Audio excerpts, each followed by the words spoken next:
کیا آپ نے دو بھائیوں اور ریچھ کی کہانی سنی ہے؟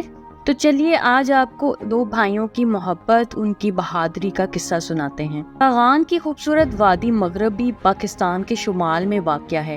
اس کا موسم کشمیر کی طرح نہایت خوشگوار ہوتا ہے۔ یہ علاقے چاروں طرف سے بلند پہاڑوں سے گھرا ہوا ہے، جن میں صاف شفاف پانی کی ندیاں بہتی ہیں۔ اس وادی میں بالا کوٹ کے مقام پر ایک خوبصورت کوٹھی میں احسن کے والد، جو محکمہ جنگلات کے افسر تھے، رہا کرتے تھے۔ احسن اور اس کا چھوٹا بھائی ضیاء دونوں گرمیوں کا موسم اپنے والد کے پاس ہی گزارتے تھے۔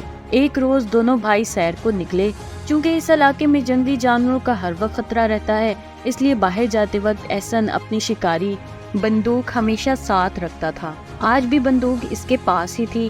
دونوں بھائی اطمینان سے باتیں کرتے چلے جا رہے تھے کہ احسن نے ضیاء کا بازو پکڑ کر اسے ایک دم ٹھہرا دیا۔ کیا ہے؟ ضیاء نے گھبرا کر پوچھا اور پھر احسن کے منہ کی طرف دیکھنے لگا۔ اس نے اسے خاموش رہنے کے لیے اس کے منہ پر اپنا دایاں ہاتھ رکھ دیا اور پھر فوراً ہی بندوق تان کر سامنے فائر کر دیا۔ فائر کے ساتھ ہی وہ سڑک کے پار جھاڑیوں کی طرف بھاگا اور ضیاء کو بھی اپنے پیچھے پیچھے بھاگنے کو کہا۔ اب ضیاء سمجھا۔ اس نے دیکھا کہ سامنے سے ایک ریچھ کا بچہ لنگڑاتا ہوا بڑا عجیب انداز سے ان کی طرف چلا آ رہا ہے۔ وہ گولی کھا کر زخمی ہو چکا تھا۔ جو ہی وہ ان کے قریب آیا، اس نے اپنا منہ اور دونوں پنجے ان پر حملہ کرنے کے لیے اوپر اٹھائے۔ اس سے بڑھ کر بندوق کا دستہ اس کے منہ پر زور سے دے مارا، جس سے اس کے منہ سے خون کے فوارے بہنے لگے۔ زخمی تو وہ پہلے ہی ہو چکا تھا۔ دوسری ضرب کھا کر اور کچھ دیر میں زمین پر تڑپنے اور شور مچانے کے بعد وہیں ختم ہو گیا۔ احسن نے خوشی کا ایک نعرہ لگایا اور ضیاء کو ایسی نظروں سے دیکھنے لگا گویا اس کی زبان سے اپنی بہادری کی تعریف سننا چاہتا ہے۔ اب اسے گھر لے چلیں؟ ضیاء نے کہا۔ ہاں، ابا جان کو دکھائیں گے، اس نے جواب دیا۔ لیکن مجھے تو اس پر رحم آتا ہے۔ تم نے اس بیچارے کو مارا کیوں؟ ضیاء نے کہا۔ کیوں مارا؟ یہ موذی جانور ہے، نہ مارتے تو یہ ہمیں مار ڈالتا، احسن نے مردہ ریچھ کی طرف دیکھتے ہوئے کہا اور پھر ضیاء کی طرف دیکھنے لگا۔ لیکن ضیاء نے اس کی بات نہ سنی، کیونکہ اس کی توجہ کسی اور طرف چلی گئی تھی۔ وہ گھبرا کر ادھر ادھر دیکھنے لگا۔ اس کے کانوں میں کچھ فاصلے سے خوفناک قسم کی آواز آ رہی تھی اور اب اس آواز کو دونوں بھائی سن رہے تھے۔ یہ آواز لمحہ بلمحہ نزدیک آنے لگی۔ اچانک احسن نے گھبرا کر ضیاء کو دونوں کندھوں سے پکڑ لیا۔ ریچھ، ریچھ آ گیا، ریچھ آ گیا۔ گھبراہٹ میں یہ الفاظ اس کے منہ سے نکلے اور سامنے ایک بہت بڑا سیاہ ریچھ نمودار ہوا۔ وہ اپنے خوفناک سر کو زمین کی طرف جھکائے بڑے خطرناک انداز سے آ رہا تھا۔ دونوں بھائیوں پر اس قدر دہشت چھا گئی کہ انہیں کچھ سوچتا ہی نہیں تھا۔ بندوق احسن کے ہاتھ میں تھی، لیکن اسے اندازہ ہی نہ تھا کہ گولی بھرنے اور نشانہ باندھنے سے پہلے ہی ریچھ اسے آ لے گا۔ وہ بندوق زمین پر پھینک قریب ایک درخت پر چڑھ گیا اور ضیاء کو بھی فوراً دوسرے درخت پر چڑھنے کا کہا۔ ریچھ نہایت تیزی سے ادھر ادھر سونگتا ہوا اپنے بچے کے قریب آیا اور اسے چاروں طرف سے ہلا جلا کر سونگنے لگا۔ ریچھ سونگ کر معلوم کر لیتا ہے کہ لاش میں جان ہے یا نہیں۔ جب اسے تسلی ہو گئی کہ بچہ مر چکا ہے تو اس نے ایک دردناک چیخ ماری، جس سے سارا جنگل ہل گیا اور وہ دونوں بھائیوں کے دل بھی دہل گئے۔ اب وہ لاش کو چھوڑ کر ان دونوں کی طرف لپکا۔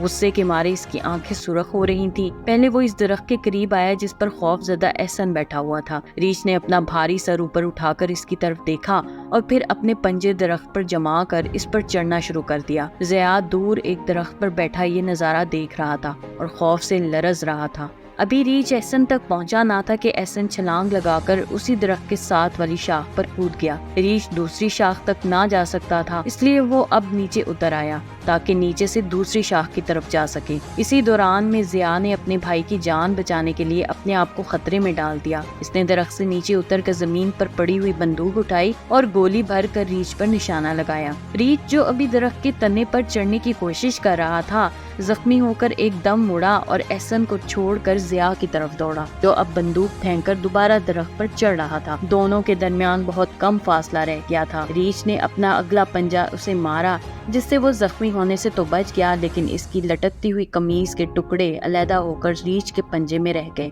اور ریچھ پھسلتا ہوا زمین پر گر گیا۔ احسن نے دوسرے درخت پر سے بھائی کو آواز دی کہ اوپر چڑھ جائے، کیونکہ ریچھ دوبارہ درخت پر چڑھ رہا تھا۔ اب اسے احسن کو ضیاء کی جان خطرے میں نظر آئی تو وہ درخت پر سے اترا اور ایک گولی ریچھ پر چلا دی۔